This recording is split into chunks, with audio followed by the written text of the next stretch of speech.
They say power corrupts, but in ancient Rome, power didn't just corrupt.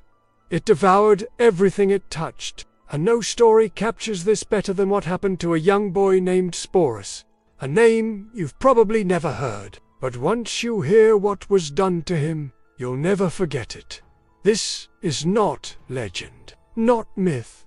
This is the real, horrifying story of how the most twisted emperor in Roman history took a child, castrated him, dressed him like his dead wife, and forced him into marriage. This is the nightmare life of Sporus Nero's human doll. Before we meet the victim, we must meet the monster. Nero Claudius Caesar, Rome's golden boy emperor. He rose to power as a teenager, charming, beautiful, beloved. But within just a few years, his legacy would be soaked in blood. He murdered his half-brother. He murdered his mother. He murdered his pregnant wife by kicking her in the stomach. And then he met a boy who looked a little too much like the wife he killed. And that's when Nero did something unspeakable. Sporus was a child slave. Historians say he may have been no older than 13 or 14 when Nero noticed him. No one knows his birth name. Sporus was what Nero called him. It means seed or sowing, a twisted joke, because Nero had him castrated, robbing him of any chance to ever have children or to grow into manhood. It wasn't medical, it wasn't a cultural rite. It was for one reason only, to transform him into a replacement for Nero's wife. Let that sink in. A Roman emperor mutilated a boy, dressed him in silk and jewels, and married him. This wasn't hidden behind palace doors. Nero staged a full public wedding. He wore the groom's robes. Sporus wore a bridal veil. Rome's elites stood by, watching, silent, horrified. Sporus was paraded through the streets. He was forced to speak, walk, and act like a Roman woman. Nero called him Papaia, the name of the wife he killed, and demanded others do the same. This boy became a living ghost, forced to embody a woman who no longer existed, to satisfy an emperor's guilt, obsession, or madness. He didn't just lose his body. He lost his identity. Was Sporus terrified? Did he try to escape?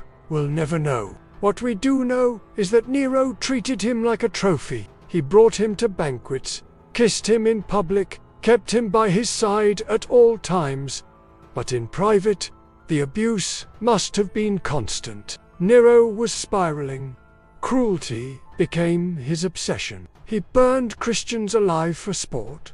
He poisoned rivals. He declared himself a god. By the end, Rome couldn't take it anymore. In 68 AD, the Senate turned on Nero. His guards abandoned him. As soldiers approached, Nero took his own life. And just like that, the emperor who forced a child into a sick marriage was gone. But Sporus's nightmare wasn't over. With Nero dead, Sporus became a symbol, a twisted souvenir of the fallen emperor. He was passed between powerful Roman men like a relic. First Nymphidius, Sabinus, then Otho, both commanders who claimed they'd marry him too. Each one wanted to use Sporus's story to legitimize their claim to Nero's throne. It didn't matter what Sporus wanted. It never did. Then came Emperor Vitellius, and he had a different plan. He wanted to stage a public play, a mock wedding and rape ritual in front of the Roman people. Sporus would play Persephone, the goddess abducted and violated by Hades. This wasn't art, it was humiliation. Sporus saw what was coming and made one final decision.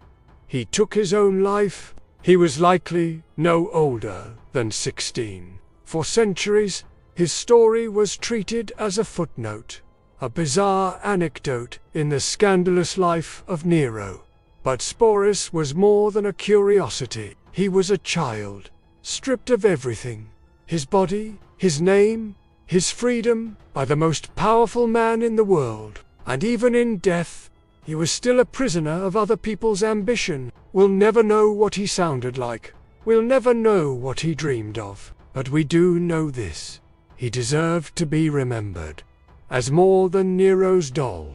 This is Vaults of History, uncovering the truths they never taught you in school.